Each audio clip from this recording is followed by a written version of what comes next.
In the American West, a region characterized by an arid climate, reliable sources of cold, clean water trump all.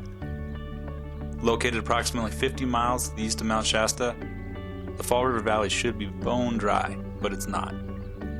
Instead, dozens of interconnected cold water springs gurgle to the surface, creating an oasis that serves both people and nature. This is a very special river in the state of California in terms of water supply. I believe the discharge is around 1 million gallons per minute, which is pretty significant discharge over the course of a year. So it contributes in large part to the entire water supply coming out of the Sacramento Basin. The Fall River meanders through a big, flat, wide-open valley of wild rice and cattle ranches, and eventually dumps into the Pitt River. From there, it flows through one of California's larger hydroelectric projects, and finally on into Shasta Lake. The water is then used as part of the Central Valley Project, which helps irrigate tens of thousands of acres in the Sacramento Valley. This is a beautiful cold water spring, and it's excellent habitat for our rainbow trout here. It's a blue ribbon trout fishery. In addition to being an excellent cold water habitat for fish, we also have many nutrients that make this an extremely productive system.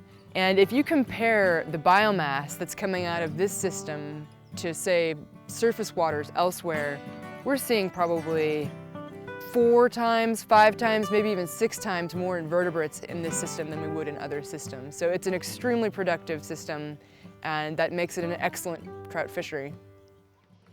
The Fall River is one of the most unique fisheries, I think, on Earth. A giant spring creek that you actually fish from a classic old flat-bottom john boat.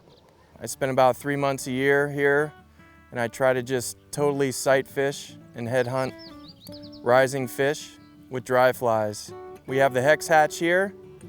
Happens from mid-June to the end of July. Biggest mayfly on Earth. And I just love how Fall River as a system is just connected to these amazing spring-fed lakes too, and you could have very different angling experiences throughout the course of a day.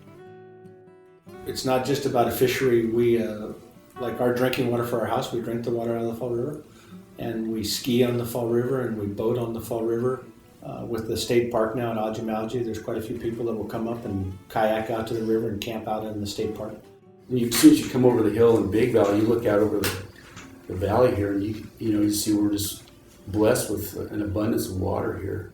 The river it's really kind of our lifeblood, our livelihood with the crops and the rice. Or without the river, it'd be a totally different situation for us. Despite still being a phenomenal wild trout fishery and a reliable source of cold, clean water for Northern California, the Fall River faces serious challenges: over-sedimentation, invasive aquatic plants, and even water quality issues.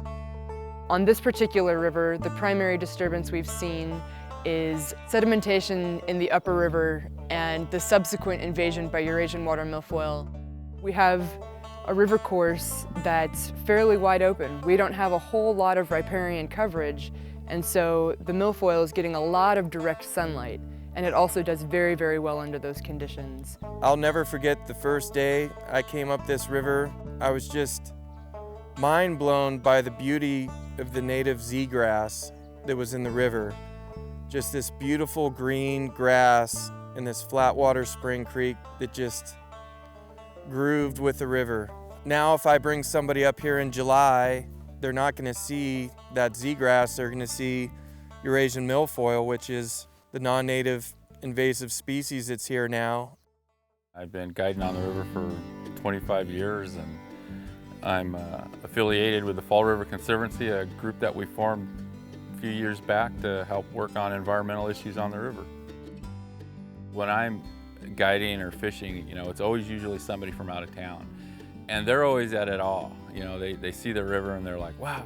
They don't see the changes like the folks who've been on the river have seen it. The Fall River Conservancy is doing a pretty good job of just reaching out their hand and trying to get the whole community together to be like, hey, this is a special resource that's been here for generations, and we're trying to identify the problems and help fix them.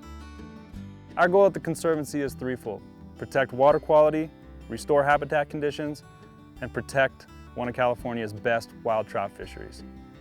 And there's no doubt that we can do it, especially the way the community's been stepping up. I'm confident that the anglers and the farmers and PG&E and other stakeholders can come together to get the job done. It's just way too valuable to too many people to let it slip away. It's pretty precious. It's a pretty fragile system. It's one of those things worth saving. We believe that the Fall River Valley should be an example in California for managing healthy working landscapes. We envision restored meadows and marshlands that attract waterfowl by the thousands and functioning cold water spring systems that support robust populations of large, healthy wild trout.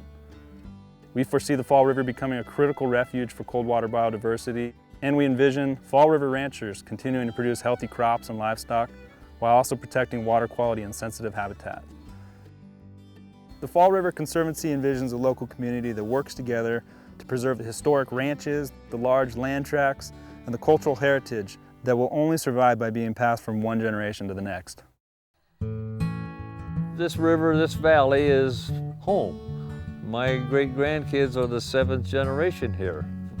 I've been all over the country, and I don't know of a better place to live. I was in the Bay Area the other day, and when there's thousands and thousands of cars, you see the cars and you don't know anybody.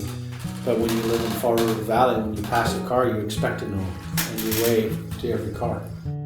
When I drive home in the evening, the river and the road parallel each other for probably a quarter of a mile, and the sun goes down behind Mount Shasta, and there's meadow there, and Spring Creek and the river, and it still blows me away that this is my driveway, and that will be my enduring memory of Fall River if I ever leave here.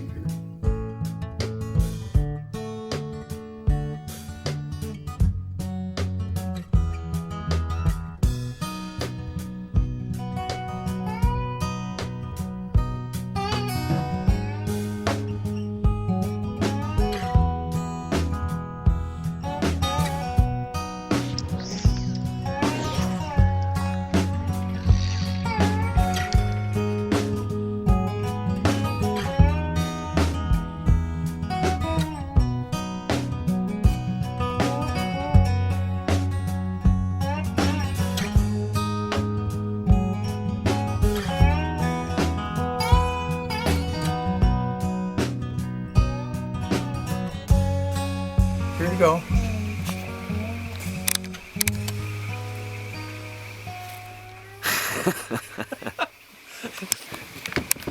Okay, here we go. What's the name of the club? The Church of the Holy Hexagenia. Church of the Holy Hexagenia. Largest mayfly. Yep. Here he goes. You guys can see him. Watch him. Don't make him suffer. How bad is it?